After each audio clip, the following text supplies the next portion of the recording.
Hello and welcome to the JCC of Metro Detroit's 69th Annual Detroit Jewish Book Fair. My name is Nancy Finkel and I'm a member of the Book Fair Committee. It is my pleasure to welcome you to Book Fair's Food Day for a conversation and food demonstration based on All Stirred Up, Suffrage Cookbooks, Food, and the Battle for Women's Right to Vote by Laura Kumin. The goal of the Detroit Jewish Book Fair is to bring the best new books and authors from around the world to Metro Detroit. This year, the rooms we're all sitting in may be different, but that purpose remains. The book fair runs until December 9th, and we have an exceptional lineup of events planned. To see our full schedule, learn about ways to support the book fair, watch events you may have missed, and find our online store where you can find All Stirred Up and plenty of other hand-selected books and gifts. Visit our website at culturalarts.jccdet.org/bookfair. This year, in order to provide as much programming to the community as possible, we've made all of our events free of charge. So if you enjoy this event and other book fair events, please consider becoming a patron or donate to the book fair. You can do either or both at our website, culturalarts.jccdet.org/bookfair. We rely on our community support to make this annual event possible. So thank you in advance for becoming part of the family. The book fair team would like to thank the following for their support. Co-sponsors, the Leonard N. Simons Jewish Community Archives, Jewish Federation of Metro Detroit's Women Philanthropy, and Helene and Jeffrey Kaplan. Our promotional partner, Shalom Aleichem Institute of Michigan. We have a really special event for you today, and we want you to be a part of it. You can ask questions and offer comments in the YouTube comments section below or by texting the number in the corner of your screen. Our speakers have a great discussion prepared, and they will take as many of your questions as they can. While you're here at our YouTube channel, don't forget to like this video, subscribe to the channel, and click the reminder bell. That way, you'll never miss any of our exciting events.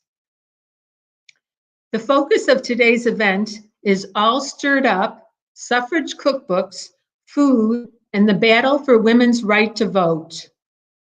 We have with us the author of the book, Laura Kumin, as well as Vivi Lachs, who will moderate the food demonstration and discussion.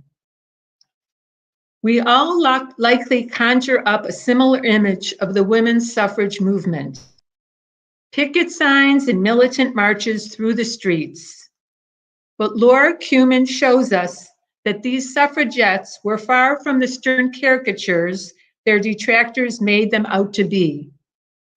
Cooking together, feeding people, and using social situations to put people at ease were pioneering grassroots tactics embraced by suffragists that leveraged the domestic knowledge women already had. Filled with actual historic recipes that evoke the spirited flavor of feminism in food movements, All Stirred Up reactivates the taste of an era and carries us back through time. After several decades as a lawyer, Laura Kumin started her blog, Mother Would Know, and authored the Hamilton Cookbook. In addition to writing the Washington Post and HuffPost, she taught a course called Dishing the Diaspora to teens and has also taught adult education. Laura is active in the Washington, D.C. Jewish community and writes for the Jewish Food Experience. Vivi Lachs, the social and cultural historian, Yiddishist, and associate research fellow at the University of London. She is the author of Whitechapel Noise, Jewish Immigrant Life in Yiddish Song and Verse, London, 1884 to 1914, a featured at last year's book fair. Ms. Lachs' appearance is sponsored and supported by the Wayne State University Press. Please join in welcoming Laura Kumin and Vivi Lachs. Thank you very much, Nancy. And I'd like to thank Cheryl Korolitz and Jamie Lerb of the Detroit Jewish Book Festival, who asked me to introduce Laura Kumin, and also to thank Eric Maha for doing the technical miracles. It is lovely to be back virtually for the second year, and I'm delighted to introduce Laura to you, who I met a few days ago and had a fabulous chat with. Laura, as you've just heard from Nancy, was a lawyer for many years before, and I think you'll sort of notice that in places in the book. As she says on her website, which is laurakumin.com, she traded torts for tarts, and she became a writer of history and cooking, a teacher, and a cooking coach. As Nancy has also told you, she's written for all sorts of papers, USA Today, the Washington Post, the Huffington Post. She's done podcasts and programs, so she's pretty experienced, including the National Press Club, the Woodrow Wilson House. As an English person, they're a little bit less knowledge. I'm not less knowledgeable on this. But Tudor Place and the National Historic Landmark. But Laura's speciality is combining history, culture, and cookery, as she did in her first book, Eating and Entertaining in Hamilton's World, and now in All Stirred Up, Suffrage Cookbooks, Food, and the Battle for Women's Right to Vote. All Stirred Up gives us at least 4 paths through a fabulously researched mix of history and food. First, we get a timeline of where the American suffrage movement fits into a wider historical framework. This is interesting and useful, and has lots of linked up material, so slots into what you already know and gives you a perspective on it. Secondly, we get a fascinating account of the American suffrage campaign and the different strategies they used. So the well-known parades and high-profile activism are what is best known, but the much more grassroots work that was being done from door to door and included these cookbooks is less known and completely fascinating. And I hope Laura will tell you the great stories of the washing machine and the fundraising pig, and of course, the cookbooks. Thirdly, we get the recipes from the past, recipes from all sorts of women involved in the movement, bringing the food that they liked and sharing it.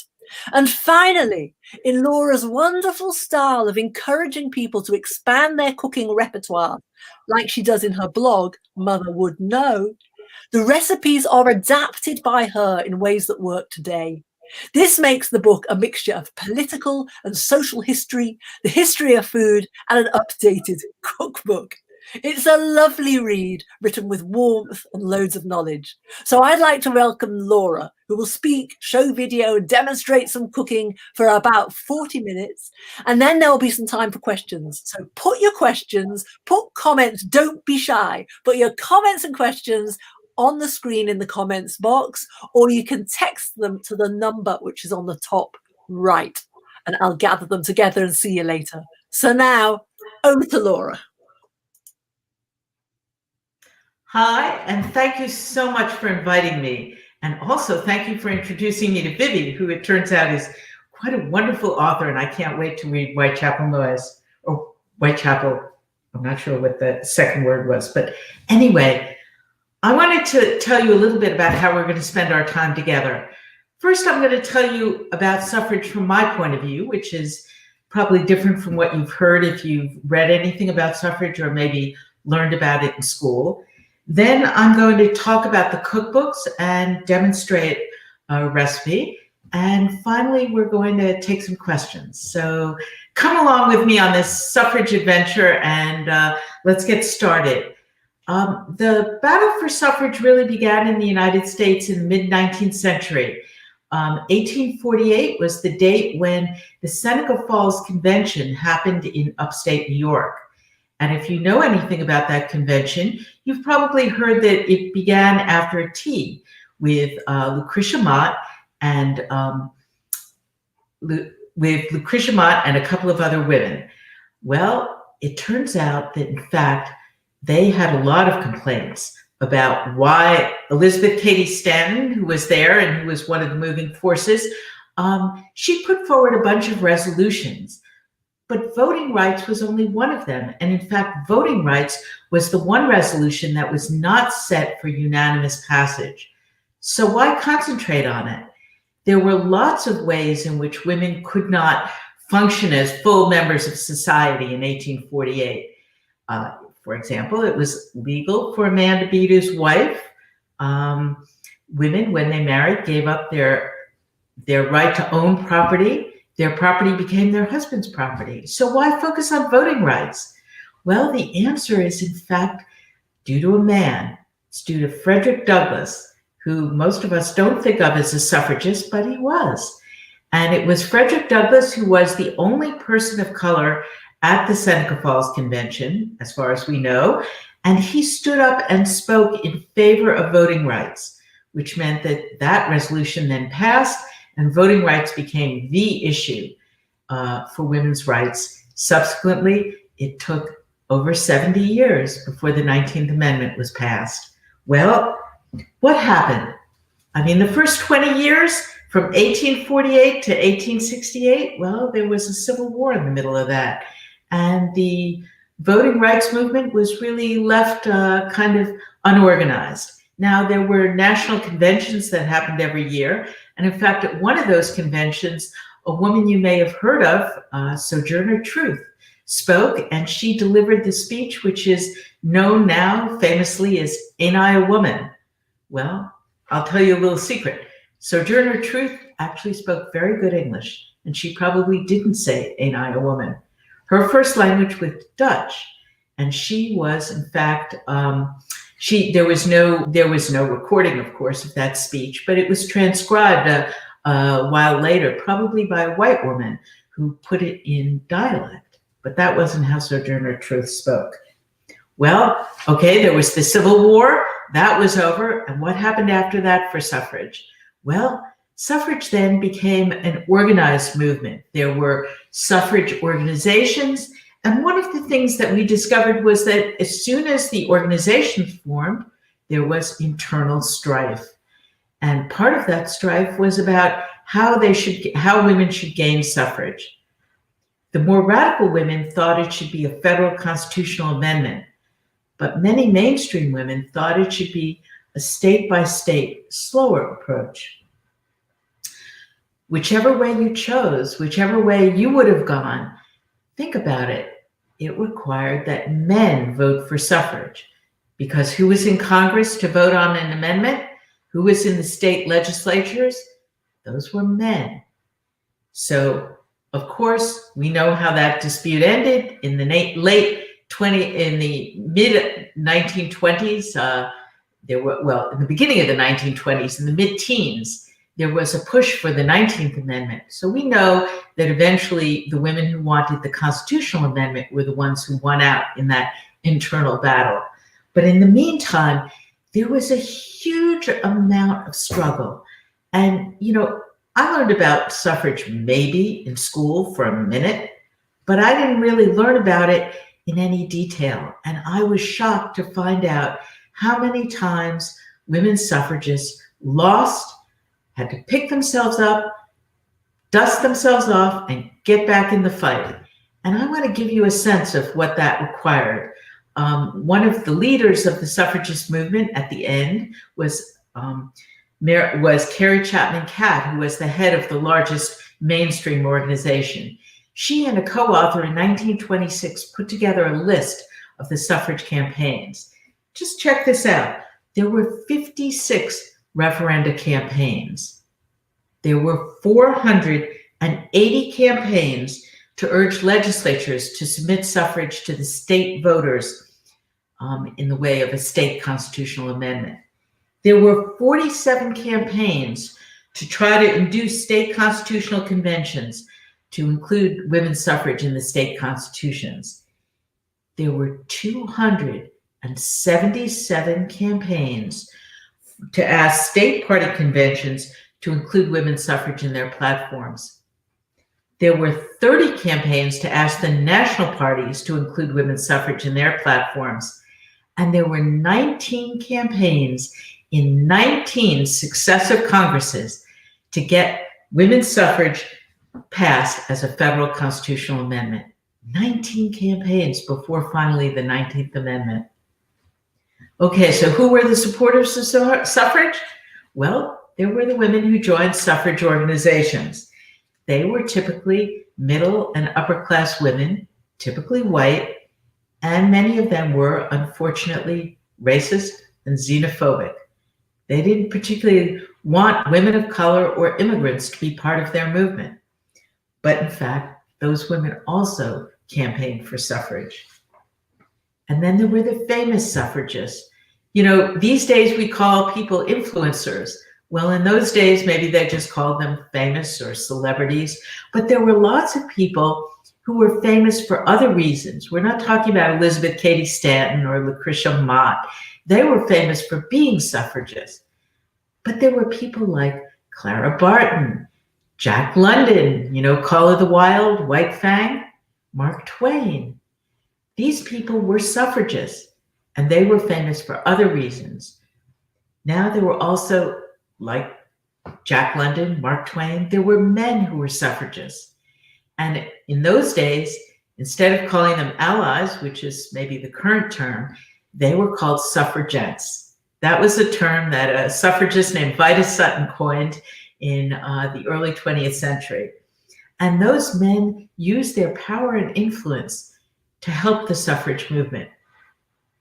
There were even men, especially in New York and some of the bigger locales, who formed organizations for suffrage. The third group are the women I call the Forgotten Suffrages. And those are the women of color, those are the immigrant women, and those are the quieter women. The women who didn't want to get out front, they weren't interested in being part of the media campaign for suffrage, but they were nevertheless interested, obviously, in voting rights. And I just want to take a little bit of a detour and tell you something about the women of color. You know, women of color were not welcome in the major suffrage organizations, but they formed their own organizations. And immigrants, Jewish immigrants even, in the Lower East Side of New York, they weren't welcome either, but they worked for suffrage. Now, there were also some unlikely collaborations between suffrage and other organizations. One of them was the Women's Christian Temperance Union. Suffragists were, by and large, not completely, but by and large, they were against alcohol. And so it was quite natural that they would form an alliance with a group which was popular at that time. That was, you know, the prohibition movement was happening, and the Women's Christian Temperance Union was one of the major forces behind prohibition. So who is opposed to suffrage? Well, you know, I had my own ideas about who would be opposed to suffrage. And honestly, I had to learn to just drop those stereotypes. I don't know if you've ever seen the GIF. My kids are really into sending me GIFs. But anyway, there's this GIF of an exploding head. Well, my head like exploded when I learned about the women who were opposed to women voting. And some of those women were in fact very progressive in other ways. There was a woman named Josephine Jewel Dodge, who was the founder of the organization of people opposed to women's suffrage. And yet she was also the founder of day nurseries for working women. Another famous auntie was Annie Nathan Meyer. She was a very famous Jewish educator of the time. Her sister, Maud Nathan, was in fact a big suffragist. And Annie Nathan Meyer was a founder of Barnard College in New York. She had gone to Columbia and quit because she thought Columbia wasn't very, what can I say, they weren't serious about women's education. And as part of her founding of Columbia, she actually helped pave the way for Zora Neale Hurston, the African-American author and a very famous person, to come to Columbia at a time when Columbia had no other women of color as students. So who else was against suffrage? Well, besides those aunties, there was the liquor lobby. Not surprising, I guess, because, the Women's Christian Temperance Union was for suffrage, so the liquor lobby had to be against it. Another group that was against suffrage were the political machines. There were machines in New York, Boston, Chicago, probably Detroit, although I don't know the specifics of that. But political machines knew what the men they knew would vote, who the men they knew would vote for, and they knew which men were for them and which were not. They really didn't know how women would vote, and so they ended up believing that women's suffrage was a bad thing for them, and they were opposed. Women's suffrage was very controversial.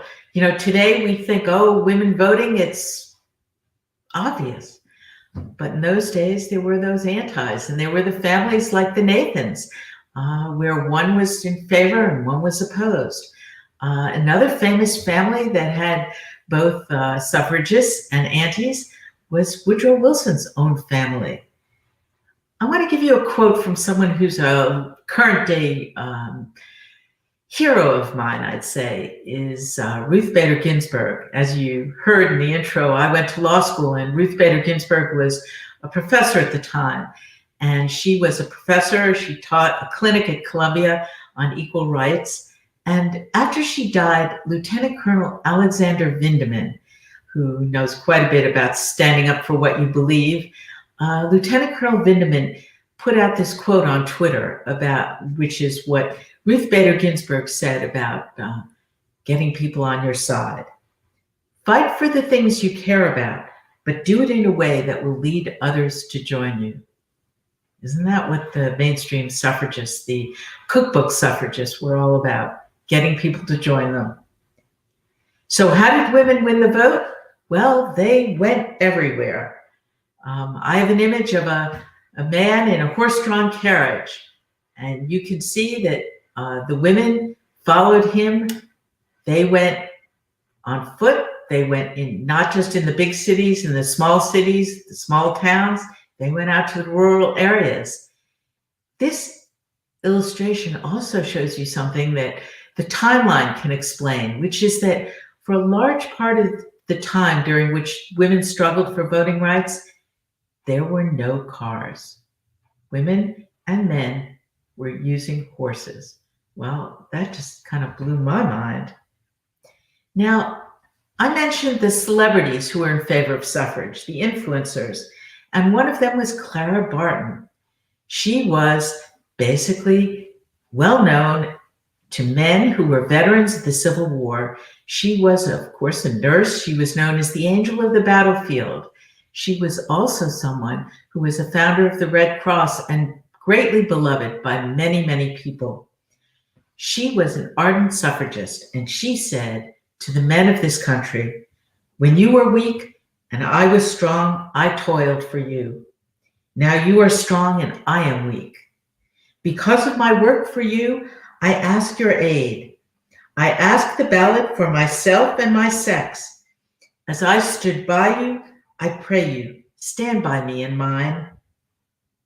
Imagine how you would have felt if you were a vet of the Civil War and you had Clara Barton saying that to you. They were also great marketers. The suffragists used memes. They used anything that was cute. Have you ever seen a Kewpie? Well, the suffragists had Kewpies, and they were, in fact, the suffragist. The creator of Kewpies was a suffragist. My kids love sending me cat memes. Do you know the suffragists used cats? If it was cute, they used it. So what happened at the end of suffrage? Well, 1920, August of 1920, they needed one more state to ratify, and it was Tennessee. It was August of 1920, and the Tennessee legislature was deadlocked.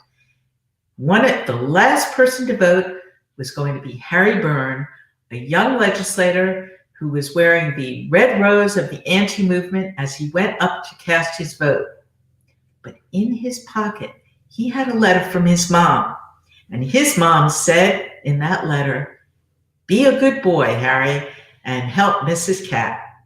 And guess what? Harry voted for suffrage. And suffrage amendment was ratified. Tennessee was the last state to do it. Well, you think that's the end? Nope. There was fighting. In fact, there was a case that went all the way up to the Supreme Court about whether suffrage had been validly ratified as the 19th Amendment. And that case wasn't over until 1922, when Justice Brandeis issued the decision that said that, in fact, the Women's Suffrage Amendment was a valid amendment to the US Constitution. So what does suffrage mean for us today? Well, there's no question women can vote. So it settled that issue, but it also did something else. It did something which Thomas Cahill, who's a famous historian, called a hinge in history. You know, women now serve on juries. I just got a jury duty notice. Serve in the military. Many of the women who run for political office, in fact, have served in the military. And women now participate in every phase of political life as well as social and cultural life. And that began with the 19th Amendment. So why use food in the battle for suffrage? Well, let me show you an anti-cartoon. There were positive and negative reasons to use food. First, the negative one. The stereotype of suffragists that the antis put out were man-hating women. They hated men, supposedly, they hated their families, and they sure weren't going to cook. They were leaving their menfolk with the kids, and they were going out to fight for suffrage. Well, of course, that wasn't a good stereotype, and so food could really fight that. And then there's the positive reason, which is food is a common denominator. You know, we all have to eat, and frankly, I love to eat, and so do lots of other people. So during suffrage, cooking and the kitchen, that was a woman's world, and it was the easiest way, really, to talk to women and through them to talk to men. Who used it? Who used food? Well, mostly it was the mainstream suffragists. You know, the radicals, they weren't all that interested in being domestic. They did sometimes use food, but basically it was the mainstream suffragists and the quieter ones, typically, who wanted to show off how they could both look for voting rights and make a damn good meal. So how is food used? Well, the suffragists used food every way. They had suffrage farms. They had suffrage grocery stores. They had suffrage lunchrooms. And in a suffrage lunchroom, a man could walk in, get a very good meal at a good price, but when he looked down at his napkin or he reached for his glass, he would say, "Votes for women." And that was the way that the suffrage movement could not talk about suffrage, but just show that suffrage was not going to ruin anything for men. It was going to make life for everyone better. And then finally, they sold and gave away the suffrage cookbooks. Now I've got a little video for you to show you about what the suffrage cookbooks were all about.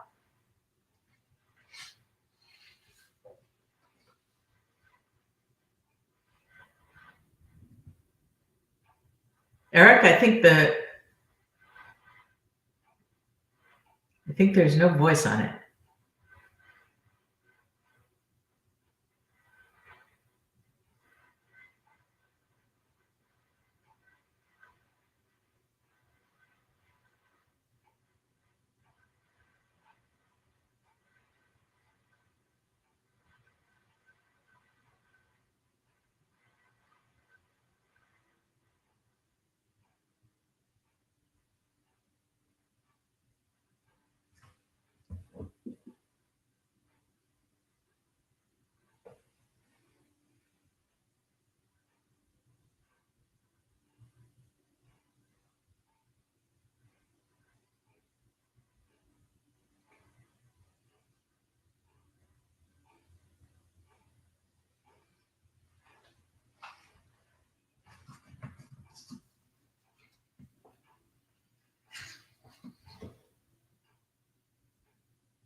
So how did the cookbooks fit into suffrage? Well, they served two purposes. They were fundraisers, which many of you, if you've ever done a community cookbook for your synagogue or for a school, you know that they could be great fundraisers. They were also marketing tools. They brought in not only those who contributed the recipes, they brought in the people who sold them door to door or gave them away when they canvassed for suffrage. And they brought in the people who looked at the cookbooks and the people who cooked for them and the people who ate the recipes, who ate the food that was made with the recipes that were from the suffrage cookbooks. How did they fit into the culture of the time? Well, they were part of the domestic science movement. Some of you who may be old enough like me to remember home ec in high school or junior high school, that was the movement that said, bring the scientific principles into the home. And in fact, the scientific principles that were brought into the home and into the kitchen were later called home economics, and they were new techniques, new foods, and sometimes a new process. One of the things that I found most fascinating was to discover that, there couldn't be any canned food until someone invented a can opener. Well, the can opener wasn't invented until the late 19th century, but by the early 20th century, canned food was in lots of American homes. And sure enough, in the suffrage cookbooks, in the later ones, you can find recipes that call for canned soup. Now, what types of recipes were there? Well, as part of the home ec movement, I've described the recipes as being oversauced, overcooked, underflavored, and Americanized. If they had anything to do with ethnic foods or foods brought from other countries, they were a very Americanized version. For example, you'll find in my book, there's a recipe for something that comes from Little Tastes of Enfranchisement called chop suey. Well, chop suey is not Asian, it's not Chinese, it's an Americanized version of the food that Chinese people cooked.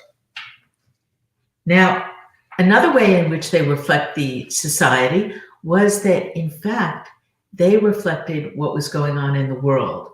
And at the time, at the beginning of World War I, even before the United States got into the war, wheat became very scarce. The United States was sending wheat abroad. And so women were being encouraged to use corn. I have a poster from the federal government that was encouraging women to use corn. And in fact, a lot of the recipes, the later recipes in the later suffrage cookbooks, use corn. So there were lots of different kinds of dishes. Some that we as modern cooks and eaters would recognize. There's gingerbread, there's brownies. Did you know brownies were invented in the late 19th century?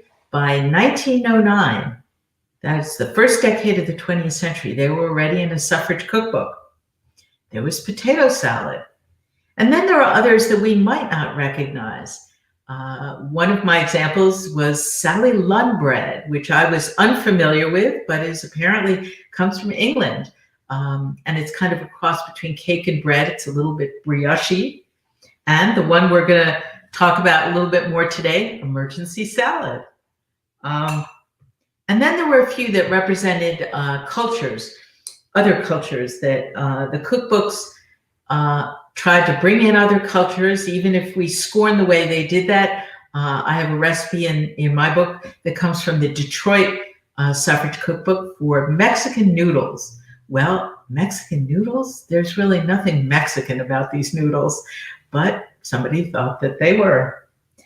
Let me just tell you a little bit about one of the very unusual suffrage cookbooks, which is the one from Pittsburgh. It was a 1915 cookbook that included, and it's the only one that we know of, that includes recipes that are food for thought as well as food for cooking. This recipe is very short. It's called Pie for a Suffragist's Doubting Husband. It has only 2 ingredients. One is 1 quart of the milk of human kindness, and the second ingredient is 8 reasons. War, white slavery, child labor, 8 million working women, bad roads, poisonous water, and impure food. The directions are just 2 sentences. Mix the crust with tact and velvet gloves, using no sarcasm, especially with the upper crust. Upper crust must be handled with extreme care, for they quickly sour if manipulated roughly. So welcome to my kitchen, which is a lot cleaner than it usually is. Let's do a little bit with one of the recipes, the one I mentioned, which is called emergency salad. Now, if you know anything about the times, the early 20th century, women liked to entertain, and they were always concerned about having food on hand in case somebody unexpected showed up. Well, I did not find emergency salad in two of the cookbooks that I have and treasure from that period. And hold on a second, because I want to show you that. I have a very old Fanny Farmer cookbook, which I think came from my mom. And then I have a cookbook that every Jewish girl should have gotten, which is the Settlement Cookbook. And in fact, this cookbook is almost as old as I am. These cookbooks have many of the same recipes as are in the suffrage cookbooks, or similar recipes. And I find that quite interesting. It's an indication that the recipes that the women put into the suffrage cookbooks were in fact were widespread. Their popularity was widespread. Well, I didn't find emergency salad in either of those books. I did find an emergency soup in the Fanny Farmer cookbook. So let's talk a little bit about this salad. Now, you might think, oh, it's white.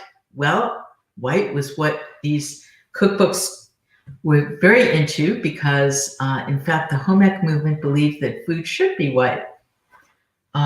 This includes just a very few ingredients. For the onion, you can use either a red onion or a Vidalia. My favorite taste tester, my husband, says he likes them better with Vidalia. You can use any kind of apple. I have here an apple from my farmer's market and one from the grocery store. I think of this recipe basically as savory haroset.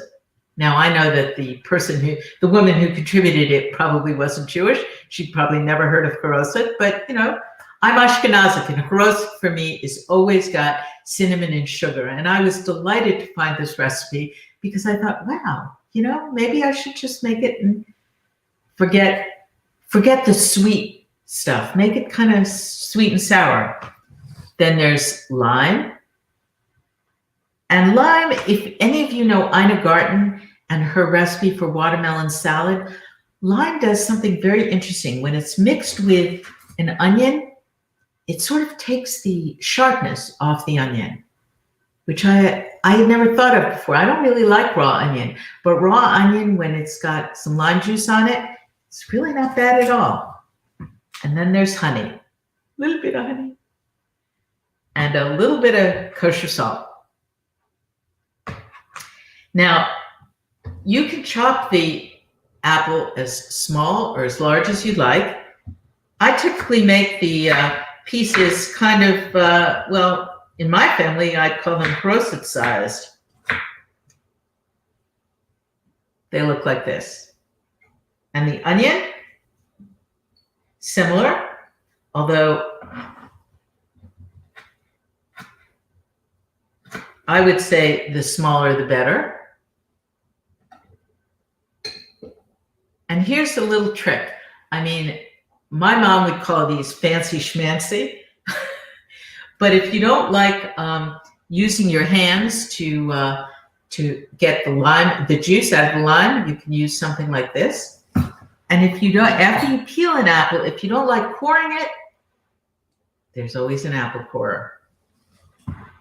So this recipe is really very simple. You take the apple, put it in a bowl, you put a little bit of lime juice on the apple. I'm just giving you an example here. It would take a while for me to cut up enough apple.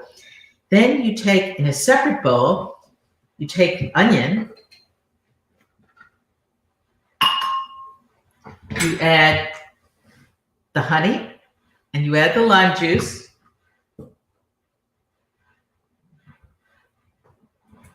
And then you mix them together. Oh, you also sprinkle at the end, you sprinkle a little bit of salt on it. I'm sorry, the apple and the lime juice go together. You put in the, and you know what? I've forgotten one thing, which is the oil. There's always a little bit of oil in it.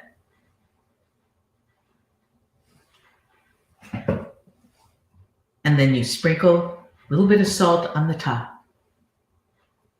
That's all there is to it. Now, I said this can be served immediately. It is certainly intended that way. If you don't like sharp onion, leave it for a little bit, because if you leave it for a couple of hours, the onion will be completely transformed. It will be much less sharp, and that's the way we like to eat it in my family. So I want to just tell you that I hope, first of all, that you've enjoyed learning about suffrage from my point of view. I want to tell you what are kind of my two takeaways from suffrage. The first is that it takes all kinds to make changes in society. You know, there are the men and the women who are out front. In 2016, we called them the nasty women. But there are also a lot of people who really shun the limelight, who want the change, but want to make it quietly. And those are the women of the Suffrage Cookbooks. You saw the picture maybe of Inez Milholland, that beautiful woman on a white horse at the suffrage parade. Well, you know, she was out front, but there were a lot of women who were just walking down that dusty rural road with a Suffrage Cookbook under their arm. And if we only honor the big names and the nasty women, well, we really haven't done ourselves or the suffrage movement any favors, because we're missing out on what suffrage is really about, which is rights and voting rights for all women. So thanks a lot, and I hope let's have some questions. Oh, and that washing machine and the pig, we could talk about. I'll make sure I ask you that. That was marvelous. Thank you so much, Laura. It was really fascinating, and it was a lovely mixture of media that you've got here and of taste. And I'm certainly going to go away and try that emergency salad, because in these times of lockdown, we have a few emergencies. So emergency salad is a good thing. Now, there's a couple of questions in the comments, but I'm actually going to ask a couple of questions first. I'm going to give everyone time to just be listening, I know, and you haven't had the time to write your questions. Write them now into the comments while I ask a question. So I'm really fascinated both with the history that you portray, Laura, and also with what you do with it. So one of the things that really struck me was I love what you said about how the foods changed over time and tastes change, like things about food safety or labeling, and that people were very concerned about what was in their food, and the coming of refrigeration and of canning. And you make this lovely comment in your book. You said that the recipe books reflect this roadmap of changing tastes and times of 30 years from 1886 to 1916. So what I wanted, my question is, why did you decide to take this history and then add your own bit by adapting the recipes? Because you made it a history with something a little special as well, because it came right up to date with you. So can you tell me something about why you adapted the recipes and how you did? Well, the reason why I adapted them was, you know, I'd love to make the Suffrage Cookbook recipes, but honestly, particularly when you read the older book cookbooks, I can't follow it. You know, cook it till it's done. That's like something my grandmother would have said. You know, she would have said a bissel of this and a little of that, and you stir it till it looks right. Well, I don't know how that works. So as I tried some of these recipes, I realized that I was going to have to figure out how much to put in, what temperature the oven needed to be at, how long you cook something. And that kind of led to, you know, adapting them. So and food really made it real to me. I mean, when I think about suffrage, the idea of a woman with a cookbook under her arm, canvassing, that was much more real to me than those big parades, which seemed kind of like an out-of-body experience. And was that something that was like very different, someone going around with a cookbook, or was there a sort of culture of cookbooks? I mean, were people buying cookbooks, and were there other campaigns that were using that, or where did the suffragists? Is it entirely new that they started doing this, or were they taking it from someone? Well, they actually were part of a movement, which was that the community cookbooks, communities being synagogues, churches, schools, that movement began right after the U.S. Civil War, so 1865. And the first suffrage cookbooks, really the 1880s. As to, once they got into that movement, however, the cookbooks themselves really reflect the times they were written in. So if you look at the oldest suffrage cookbook, the one from Boston in 1886, it's written, with that kind of, they don't tell you how long to cook something, they don't tell you how much of an ingredient to use. By the time you get to the late teens of the 20th century, you're getting the cookbooks that are written more like Fanny Farmer. And Fanny Farmer was, in fact, the first person. She was running the Boston Cooking School. She said, we have to start putting the ingredients up front in specific amounts. We have to start labeling the directions with steps. And if you look at the Settlement Cookbook, it follows that model. So do the later suffrage cookbooks, which to me was completely fascinating. I'd never thought about that. Well, that's very interesting. There's a whole history of cookbooks, isn't there? Yeah. So I'm going to take a few other questions before I come back and ask you about the fridge and the pig. I sometimes don't tell that pig story to Jewish groups, but particularly appropriate. Okay, so there's a couple of sort of historical questions from Jamie Loeb, and that is, she wants to know what the difference was between a suffragist and a suffragette. And also her second question was, when did women get the right to retain property even when married? So we've got two, what's the difference between the suffragist and the suffragette? And then when did women actually, or are they able to own their own property even after they got married? Well, I'll take the second question, the one about suffragist and suffragette. Suffragette was the term that was being used in England, and it was initially put on as a kind of derogatory term, put on the women who were fighting for the right to vote. But they adopted it. They co-opted the term, and they took it, and they were proud of it. They called themselves suffragettes. Well, when you came over to the U.S., the militant women continued to call themselves suffragettes. But the larger group of American women were less militant, and they called themselves suffragists. So certainly the women who did the cookbooks were suffragists. And was that also after the English suffragists? Because of course the earlier, in Britain, the earliest were suffragists. That's right, later. And the women in America who were very militant, they in fact learned their militancy, many of them, Alice Paul and Lucy Byrne, they learned it by being in Britain and by seeing the situation that the British suffragettes found themselves in. Lucy Byrne and Alice Paul, they came back to the U.S. really radicalized. They were not the suffrage cookbook women. And the suffragists, the ones who really thought like Ruth Bader Ginsburg, they have to kind of bring people along slowly. They were looking to sort of get men to see that suffrage was a good thing for men as well as for women. And in terms of when did women win the right to have their own property, well, that's a state-by-state decision. That was really a matter of state law. And that started happening before women got the right to vote.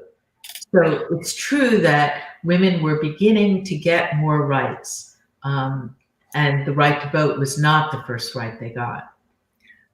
Great. I have a question also from Sherry Singer, who asks, how evident was anti-Semitism in the suffrage movement? Well, we know that there were some well-known suffragists and a suffragette, Alice Paul, who was famously had kind of an anti-Semitic side to her. Certainly, there were a lot of suffragists in the major movements who were, as I said, xenophobic. They really didn't like immigrants. And a lot of the Jews at the time of the suffrage battle were recent immigrants. One of the things I found absolutely fascinating was that there was a sociologist who did a study of the New York referenda, which actually went down to defeat in the early 20th century, but looking at what the immigrant communities did, and found that contrary to what a lot of the suffragists thought, and a lot of other people too, recent immigrants were not necessarily opposed to suffrage. And in fact, the Jewish immigrants in the Lower East Side of New York were staunch suffrage supporters. And there were many Jewish women who were famous suffragists, both mainstream and radical. But they were not really, the movement itself was a very white Christian middle and upper class movement. Okay, we've got a few minutes left.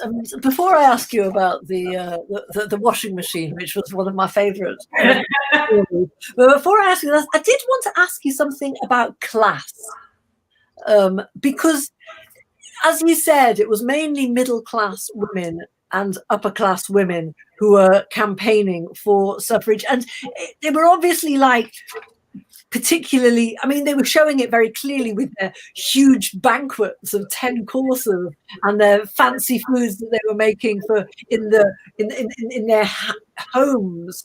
And I guess, what did other classes do? Were they drawing in working class people? And was the fact that there weren't very many women of color and Jewish women also an issue of class?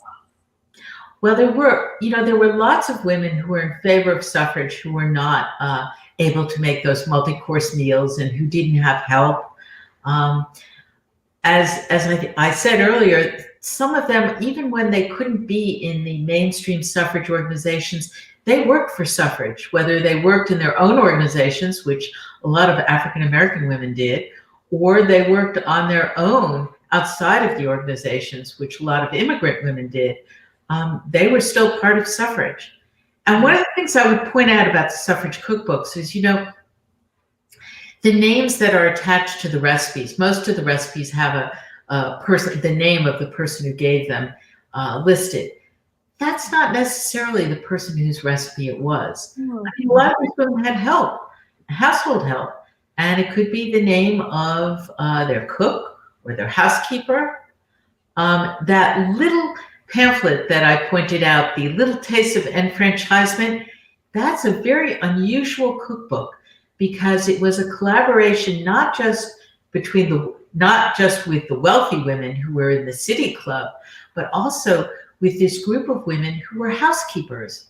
And these were actually European women who had come to the United States.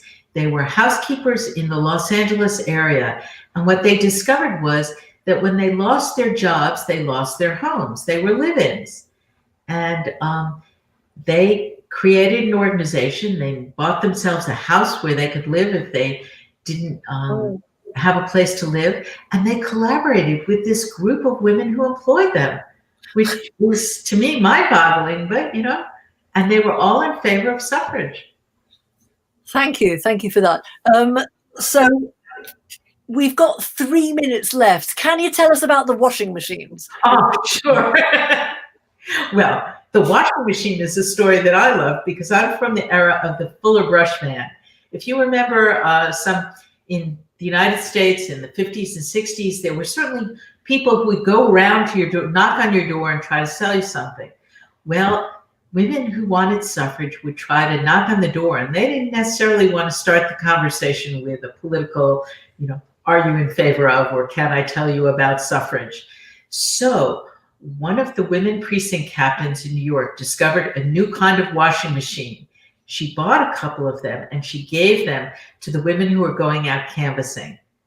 And they apparently, this washing machine was small enough that they could work it on, they could roll it on a dolly.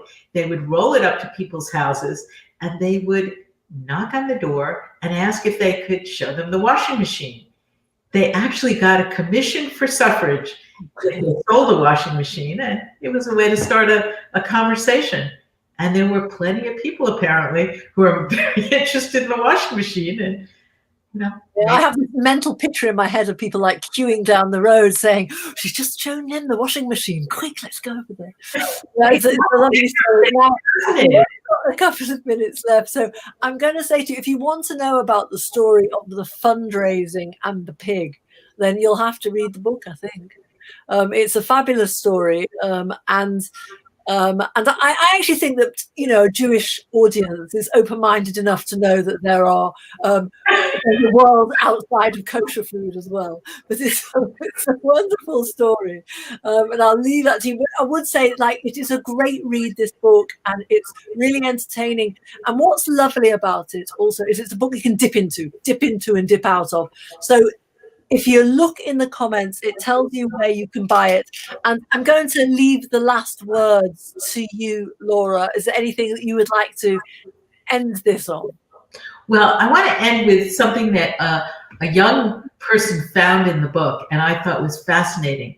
And she said, she told her mother after she looked at the book that, in fact, Oreo cookies were invented before women could vote.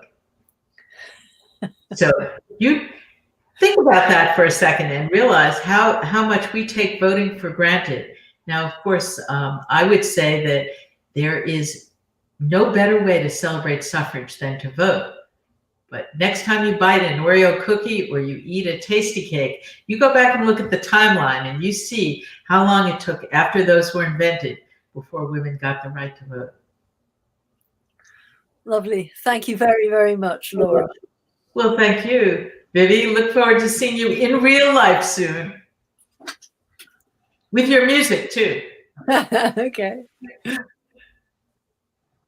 Thank you, Laura and Vivi, for being with us and for such an informative and delicious event. We've really come a long way. Thank you to all of you for joining us. Our next event is Warhol by Blake Gopnik, our partnered program with the Detroit Institute of at 7 p.m. Remember to like this video, subscribe to our YouTube channel, and visit our website, culturalarts.jcct.org/book fair for our full schedule and ways to get involved. Have a great evening.